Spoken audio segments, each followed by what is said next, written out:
Titration Techniques, using indicators for endpoint detection. Title: Titration Techniques, using indicators for endpoint detection. Introduction, 100 words. Titration is a widely used laboratory method for determining the concentration of a chemical component in a solution. It involves the controlled addition of a reagent of known concentration, the titer, to the analyte solution until the desired reaction is complete. One crucial aspect of a successful titration is the accurate determination of the endpoint, where the reaction is deemed complete. Indicators play a vital role in detecting this endpoint when performing acid-base or redox titrations. This article explores the different titration techniques and the significance of indicators in endpoint detection.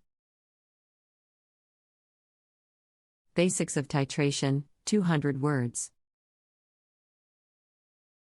Titration is based on the principle of neutralization and involves the reaction between the analyte and the titrant.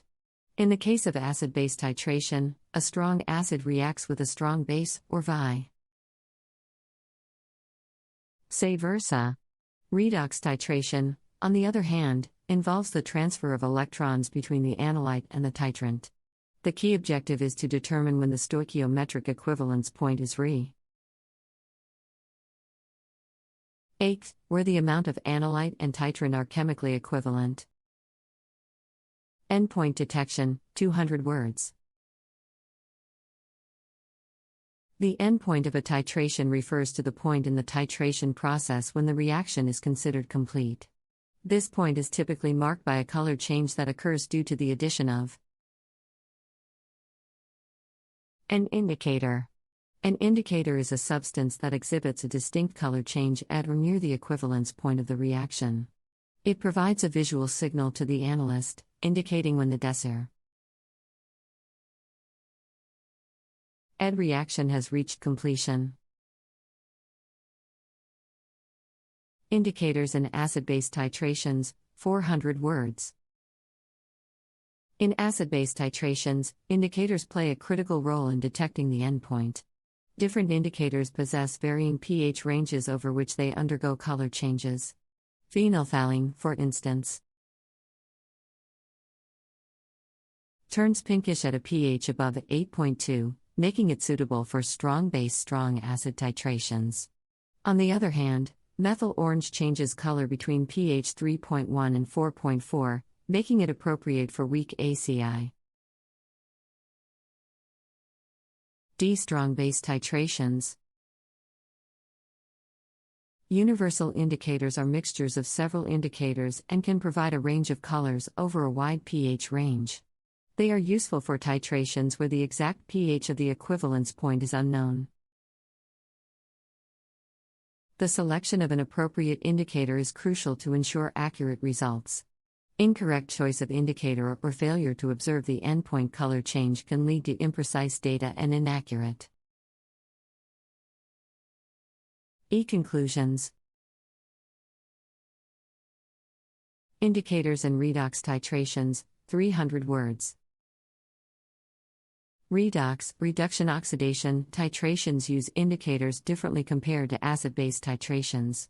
Instead of measuring pH changes, redox indicators undergo a color change based on the change in the oxidation state of the analyte or the titrant. One of the most commonly used redox indicators is potassium permanganate, PNO4. It is violet in its oxidized form and changes color to colorless upon reduction. The endpoint in redox titration is determined by the disappearance of the indicator's color or the appearance of a contrasting color, depending on the specific indicator used. This visual change sign ALS the completion of the redox reaction. Significance of indicators, 200 words.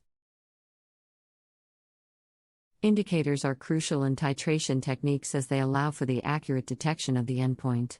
Their ability to undergo color changes at or near the equivalence point helps analysts determine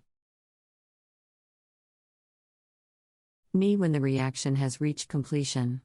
This precise detection ensures the reliability and reproducibility of results, providing valuable data for various scientific and industrial applications. Different titration techniques have varying importance in endpoint detection. Some common titration techniques include precipitation titration, complexometric titration, and volumetric titration. Precipitation titration involves the formation of a precipitate when the analyte reacts with a titrant.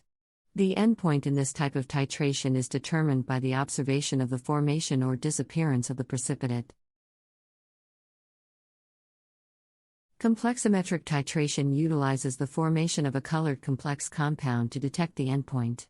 This technique is often used to determine the concentration of metal ions in a solution.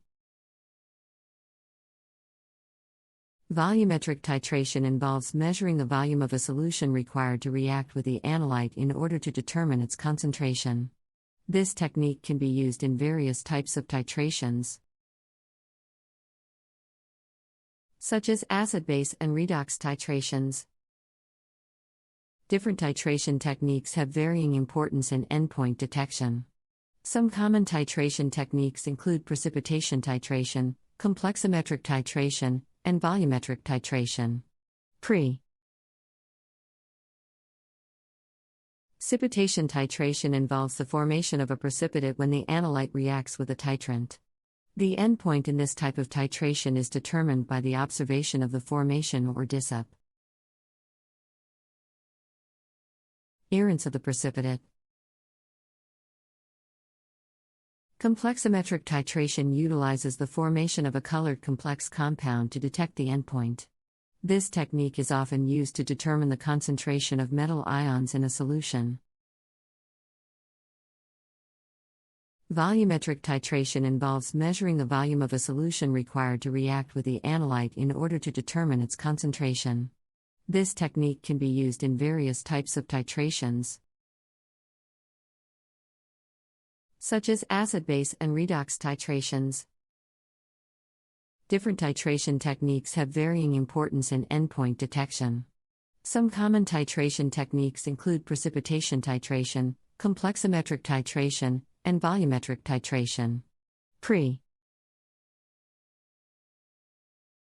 Precipitation titration involves the formation of a precipitate when the analyte reacts with a titrant.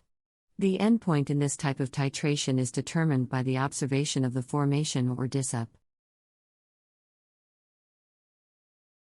of the precipitate. Complexometric titration utilizes the formation of a colored complex compound to detect the endpoint. This technique is often used to determine the concentration of metal ions in a solution. Volumetric titration involves measuring the volume of a solution required to react with the analyte in order to determine its concentration. This technique can be used in various types of titrations, such as acid-base and redox titrations. Different titration techniques have varying importance in endpoint detection. Some common titration techniques include precipitation titration, complexometric titration, and volumetric titration. Precipitation titration involves the formation of a precipitate when the analyte reacts with a titrant. The endpoint in this type of titration is determined by the observation of the formation or disappearance of the precipitate. Complexometric titration utilizes the formation of a colored complex compound to detect the endpoint. This technique is often used to determine the concentration of metal ions in a solution. Volumetric titration involves measuring the volume of a solution required to react with the analyte in order to determine its concentration. This technique can be used in various types of titrations, such as acid-base and redox titrations. Different titration techniques have varying importance in endpoint detection. Some common titration techniques include precipitation titration, complexometric titration, and volumetric titration. Precipitation titration involves the formation of a precipitate when the analyte reacts with a titrant. The endpoint in this type of titration is determined by the observation of the formation or dissip. Appearance of the precipitate. Complexometric titration utilizes the formation of a colored complex compound to detect the endpoint. This technique is often used to determine the concentration of metal ions in a solution. Volumetric titration involves measuring the volume of a solution required to react with the analyte in order to determine its concentration. This technique can be used in various types of titrations.